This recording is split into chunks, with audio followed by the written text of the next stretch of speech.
Bayangin kalian dikasih warisan dari leluhur kalian.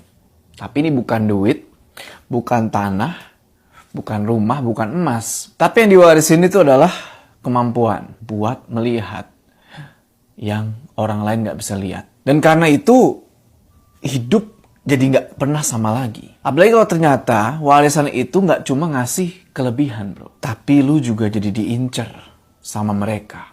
Kali ini gue dapat cerita dari seseorang di Jawa Timur. Seseorang yang bernama Risa. Jadi si Risa ini bisa dibilang punya mata lain. Warisan dari eyang buyutnya. Dia ini selalu dijagain. Selalu dilindungin sama warisan dari eyangnya ini. Tapi suatu hari Risa diajak lah nih ke satu rumah. Rumah yang bisa dibilang bukan rumah biasa. Di situ dia ngeliat sesuatu. Sesuatu yang harusnya nggak dia lihat. Dan sejak hari itu satu persatu keanehan mulai datang. Bukan cuma ke dia, tapi ke seluruh anggota keluarganya. Jadi pertanyaan sekarang adalah sebenarnya apa sih yang dilihat sama Risa di rumah itu? Dan siapa sosok misterius yang nantinya dia sebut Mbah Gusti? Dan apa rahasia di balik kunci yang Risa temuin? Jadi gini ceritanya warga malam. Kejadiannya ini sekitar beberapa tahun yang lalu.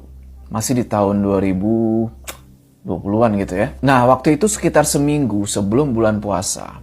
Risa masih SMP waktu itu. Dan dia ngalamin kejadian yang gak pernah bakal bisa dilupain. Jadi waktu itu siang-siang, dia lagi main nih ke rumah mbahnya. Dia ngeliat mbah sama bapaknya ini lagi ngobrol berdua tuh di teras. Dan Risa ikut nimbrung lah di situ kan, dengerin apa yang lagi mereka obrolin. Nah, si Risa otomatis ngedenger dong percakapan bapak sama mbahnya ini kan. Tapi waktu itu Risa nggak paham sama apa yang mereka berdua omongin. Cuma satu hal yang dia inget jelas, kalau mbahnya ini nyebut-nyebut nama Gusti. Dan itu berkali-kali. Risa cuma bengong aja tuh kan, dengerin. Dia nggak paham kenapa kok mbahnya nyebut nama itu terus. Sampai tiba-tiba di tengah obrolan itu, tiba-tiba bapaknya Risa nyeletuk.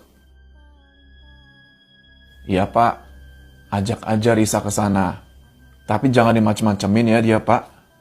"Kenapa, Pak? Ikut kemana?"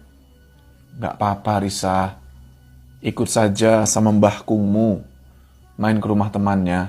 Risa yang namanya masih kecil waktu itu ya. Ya dia cuma ngangguk-ngangguk aja tuh kan denger omongan si bapak. Setelah obrolan itu, Mbah Kung sama Risa langsung berdiri dan masuk tuh ke dalam rumah.